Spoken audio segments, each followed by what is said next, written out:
Với Việt Nam thì quan hệ đối tác chuyển đổi năng lượng công bằng ZP đang là một trong những nguồn lực quan trọng với tổng cam kết là 15,5 tỷ đô la Mỹ từ các đối tác G7 cộng, khu vực công và cả tư nhân. Vâng, và đến đầu năm 2026 thì 37 dự án ưu tiên đã được xác định tập trung vào năng lượng tái tạo, giảm điện than và phù hợp với quy hoạch điện 8 điều chỉnh. Năm 2026 thì cũng được kỳ vọng là giai đoạn bắt đầu giải ngân tích hợp ZP vào NDC mới, thị trường carbon thí điểm và huy động mạnh hơn dòng vốn tư nhân thông qua các cơ chế hợp tác quốc tế. Vậy thì ZP đang đóng vai trò như thế nào trong tiến trình này và điều gì sẽ quyết định hiệu quả của dòng vốn chuyển dịch năng lượng tại Việt Nam? Và trao đổi với chúng tôi ngay sau đây là Đại sứ trưởng phái đoàn Liên minh châu Âu tại Việt Nam.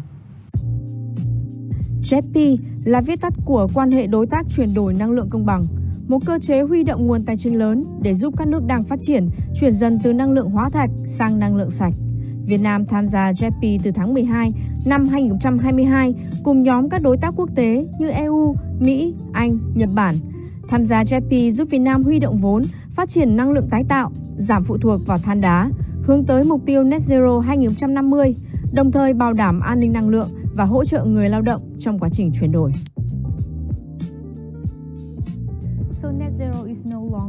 Việt Nam đang từng bước tiến về mục tiêu Net Zero bằng một hành trình dài hơi, thực chất và gắn với điều kiện của chính mình. Và trên hành trình ấy thì Việt Nam không đơn độc. Sự đồng hành của các đối tác quốc tế, đặc biệt là Liên minh châu Âu EU, đóng vai trò hết sức quan trọng. Vậy trong khuôn khổ ZP, nguồn tài chính này có ý nghĩa như thế nào đối với quá trình chuyển đổi sang năng lượng xanh và năng lượng tái tạo của Việt Nam?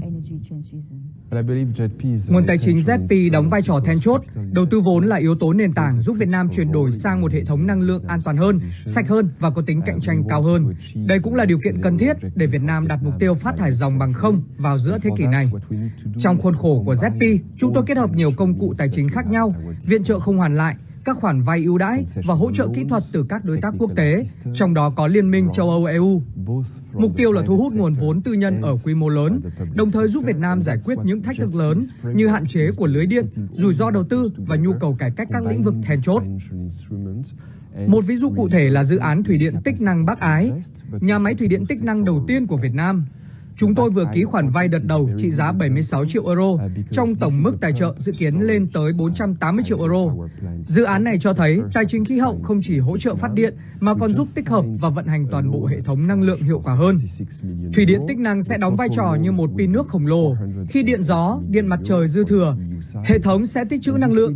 Khi nhu cầu tăng cao, năng lượng sẽ được xả ra để phát điện. Điều này giúp ổn định lưới điện, tăng khả năng tích hợp năng lượng tái tạo và qua đó nâng cao an ninh năng lượng, yếu tố then chốt để đạt mục tiêu Net Zero của Việt Nam.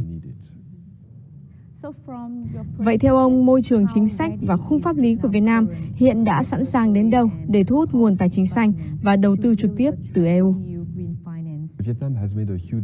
Việt Nam đã có những nỗ lực rất lớn trong việc hiện đại hóa khung pháp lý, tạo môi trường thuận lợi hơn cho các nhà đầu tư nước ngoài trong lĩnh vực năng lượng.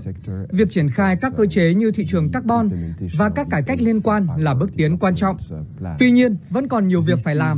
EU đang phối hợp cùng Liên Hợp Quốc và các cơ quan Việt Nam để tăng cường niềm tin của nhà đầu tư, từ đó huy động được nguồn vốn lớn cần thiết cho phát điện và nâng cấp lưới điện.